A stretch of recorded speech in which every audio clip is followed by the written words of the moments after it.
Ben, je m'appelle Jean-Pierre Mocky jusqu'à présent. Je changerai peut-être de nom parce que vous savez, quand on vieillit, il est bon de redevenir jeune et de changer de nom après, de s'appeler Monsieur Dupont, parce que comme ça redonne un petit coup de neuf, quoi. Se s'appeler toujours pareil, c'est emmerdant. Les gens disent il a vieilli, ah ben il est plus pareil qu'avant, etc. Tandis que quand vous changez de nom, on dit mais qui c'est ce mec nouveau, etc. Alors je changerai peut-être de nom dans quelques temps, mais pour le moment je m'appelle comme ça. Vous aimez beaucoup la ville de Marseille, j'ai l'impression. Oui, parce que je suis de Nice, donc vous savez, moi je suis Nice, Marseille, Toulon, tout ça c'est toute ma jeunesse, hein. Moi j'ai vécu là-bas pendant très longtemps. D'ailleurs, il y a beaucoup d'artistes, il y avait Louis Jourdan, Gérard Philippe, et ils sont tous du Midi, il y en a énormément. Et j'ai tourné avec Fernandel, moi. Alors donc, vous voyez, Marseille, Carrie Lerouet. Moi j'ai été reçu par Fernandel. J'ai fait un film avec Fernandel. Je suis un des rares vivants, metteurs en scène vivants, à avoir tourné un film avec Fernandel. Alors si vous aimez Marseille, il y a peut-être un nom d'un réalisateur que vous avez peut-être oublié. Enfin, en tout cas, non, tout le monde l'a oublié. Pagnol, non, même pas. Qui s'appelle Paul Carpita. Ah ben oui. Mais oui, mais je l'ai connu lui aussi. Mais moi oui, aussi. Mais on l'a connu tous. Carpita, mais c'est un nom corse, Carpita, non? Ouais. Ça, je sais pas. En tout cas, c'est quelqu'un qui a été. C'était un Corse. C'est quelqu'un qui a été censuré pendant 45 ans. Oui, mais je sais. Et c'est pour ça que je le connais d'ailleurs, parce que moi-même, vous savez, j'ai fait 66 films. Et sur les 66 films, jusqu'au moment où Jacques Lang a supprimé la censure, en 82, 83, tous mes films étaient interdits aux moins de 18 ans. Et tous mes films étaient faits pour les moins de 18 ans. Et parce que c'était des films révolutionnaires, des trucs pour changer la vie. Et ils étaient tous interdits. J'en ai une quarantaine d'interdits. Alors je connais la question, mais pas interdit comme Carpita, pas la même chose. Un peu moins, aux 18 ans, aux 21 ans. Des grandes gueules du cinéma un peu, c'est un peu ce que vous êtes dans le sens pas du tout péjoratif, mais des gens qui se vendent pas comme ça, oui, comme la plupart des autres. Ça va pas, enfin, ça manque pas un petit peu dans le paysage du cinéma? Ah bah bien sûr, mais vous savez, quand vous gueulez dans n'importe quoi, même en politique, vous avez des mecs qui gueulent. Besancenot là, il est perdu maintenant, c'est fini, il n'y a plus de Besancenot parce qu'il a trop gueulé. Alors, si vous voulez, c'est bien de gueuler parce que le public vous aime, parce qu'il vous dit, Monsieur Mocky à la télévision, il dit ce qu'on pense tout bas, il le dit tout haut, hein. L'antisémitisme, le racisme, le trou de la sécurité sociale, les SDF, les femmes battues, etc., les pédophiles. Enfin, moi, j'ai fait toute la collection. Le sport, les hooligans, j'ai fait à mort l'arbitre quand même. Donc, qui a fait 20 millions de spectateurs, parce qu'aujourd'hui, on dit les ch'tis, ils ont fait 20 millions de spectateurs. Moi aussi, je les ai fait. Mais je les ai pas fait en un an, moi, je les ai fait en 15 ans. Hein. Il y a eu 20 millions de spectateurs sur Amor l'arbitre, parce que c'était la violence dans les stades. Alors, quand vous faites tout ça, quand vous arrivez à mon âge, 78 ans, mais les gens vous en veulent. Mais ils vous en veulent pas pour aujourd'hui, ils vous en veulent pour avant. Alors, ils essayent de vous empêcher de travailler. Malheureusement, grâce au ciel, les artistes, de Danny Boone en passant par Delon, Belmondo ou Depardieu, viennent travailler avec moi. Donc, ça me permet de continuer, mais il y a des réalisateurs qui n'ont jamais pu continuer. Parce qu'à la télé, les mecs, ils ont la trouille. Moi, l'année dernière, j'ai fait un film il y a un an exactement, j'ai sorti un film qui s'appelait Colère. C'était sur le non-remboursement des indemnités pour les malades, ceux qui avaient attrapé des maladies et tout ça dans les usines, tout ce qu'on appelle les indemnisations. Alors, j'ai fait un film là-dessus. Il a fait 3 700 000 spectateurs le 16 juillet dernier. Eh bien, vous croyez qu'on m'a réengagé? Non. On m'a pas réengagé parce que je voulais faire un film sur la calomnie, parce que la calomnie, c'est quelque chose aussi. Alors, et dès qu'on touche un sujet grave, la sécurité sociale, la politique elle-même. L'affaire Guérini? L'affaire Guérini, mais aussi l'affaire Tron. Alors, je parle pas de l'affaire Strauss-Kahn parce que tout le monde en a tellement parlé que ça vaut plus le coup d'en parler. Mais si vous voulez, le pouvoir, pourquoi les gens prennent le pouvoir? Ils prennent le pouvoir pour jouir de la vie, c'est-à-dire pour baiser des filles. Pourquoi on prend le pouvoir? On prend le pouvoir, c'est que des emmerdements. Parce que finalement, quand vous êtes maire ou quand vous êtes député, vous vous faites chier à faire des trucs et des manifestations, des trucs. Alors, la seule chose qui est valable, c'est, moi j'ai vu un député un jour, que je ne citerai pas, il m'a dit, moi je fais de la politique pour jouir 24 heures sur 24.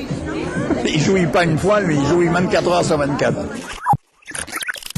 Et un petit mot, moi j'aimerais bien que vous me disiez un petit mot sur le CNC, là. Le CNC, j'ai eu la chance à un moment donné, si vous voulez, de croire qu'un musicien qui venait d'être nommé, pour ne pas le nommer, il s'appelle Éric Garando, c'était l'attaché culturel de Sarkozy. Sarkozy l'a bombardé au CNC. Moi, je me suis dit, c'est un musicien, et il a écrit dans un journal qu'il adorait mes films, dans les Échos. Il a dit, moi, je prends le poste au CNC, je suis directeur du CNC, et Mocky et Bertrand Blier, c'est mes deux auteurs préférés. Eh bien, vous pourrez me croire ou pas, il m'a jamais reçu. Depuis qu'il est là, je l'ai jamais vu. Et pareil pour Frédéric Mitterrand, qui est un vieux complice, puisqu'il était exploitant de cinéma comme moi, eh ben, il m'a jamais reçu non plus. Alors je vous dis, les gens sont bizarres. Dès qu'ils accèdent à une espèce de pouvoir, ils lâchent les amis. C'est ça qui est triste. Alors, vous parlez du Guérini, tout ça, moi je connais mal cette affaire.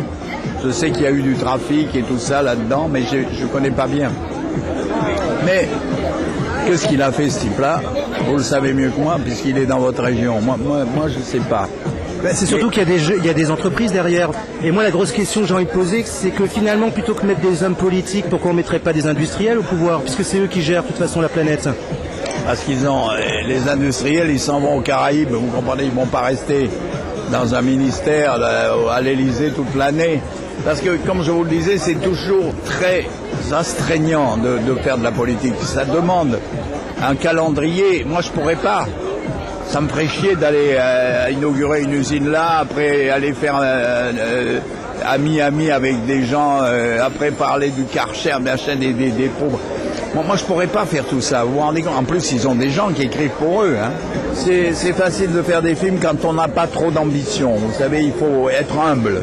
On n'est rien du tout. Là, les mecs, ils se prennent pour je sais pas quoi. Il y a des mecs, vous pouvez pas les toucher. Ils planent, les mecs, à Cannes, par exemple, au Festival de Cannes. Les mecs, c'est des connards. Ils se prennent, ils font des films. Alors, on leur file un prix, mais...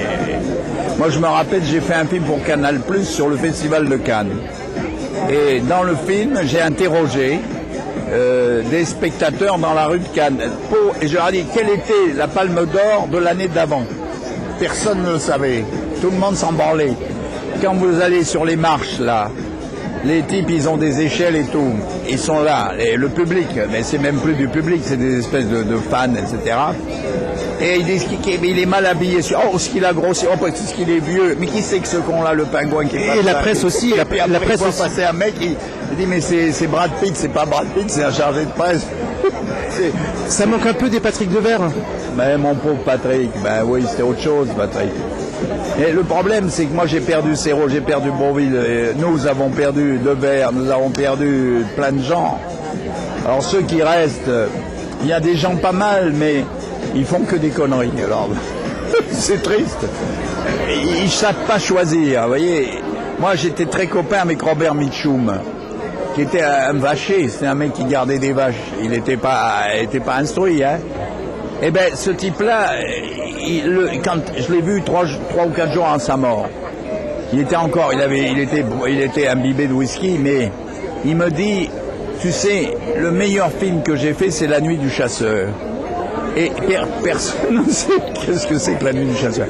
Alors, parce qu'il avait senti que ce film était formidable, alors que c'était un simple bâcher. Alors, moi, je vois quelquefois des éboueurs, des Algériens, je les vois, il me dit, Monsieur Mocky, alors on a l'impression que ce sont des cons, mais c'est pas des cons. Pas des cons du tout. Ils en savent plus que les mecs, que les professeurs. Ou les critiques, ou les... mais oui, moi je vois un type, il a enlevé son gant, il était en train de ramasser des poubelles. Il me dit, Monsieur Mocky, j'ai vu tel film. On les prend pour des cons. Ça manque un peu des Franck Capra? Ah ben oui, mais moi je me prends un peu, mais seulement comme je suis d'origine juive, je ne peux pas être Frank Capra parce que c'était un catholique. Parce que la grande qualité de Capra, c'est qu'il faisait des comédies humaines. Toujours l'amitié. Monsieur Smith au Sénat. Monsieur Smith, par exemple, mais aussi La vie est belle et tous ces grands films qu'il a fait. Vous ne l'emporterez pas avec vous, qui était l'ancêtre de La vie est un long fleuve tranquille. C'était des films, si vous voulez, où il prenait l'humanité. Je vois que vous avez des lettres. Vous connaissez M. Smith au Sénat, alors que vous êtes jeune, vous ne devriez pas le connaître. Moi, j'ai besoin d'1 million d'euros pour faire un film, mais bon, c'est très très compliqué qu'on n'a jamais été subventionné de sa vie. Moi, je suis subventionné pour 42 000 euros. Alors, vous voyez, au CNC, par ce monsieur-là qui a été nommé. 42 000 euros. Alors, qu'est-ce que vous voulez que je foute avec 42 000 euros? Je peux m'acheter, quoi? Une bagnole, une Mercedes. Voilà. Ben, je vous souhaite une bonne soirée, monsieur Moki. Merci.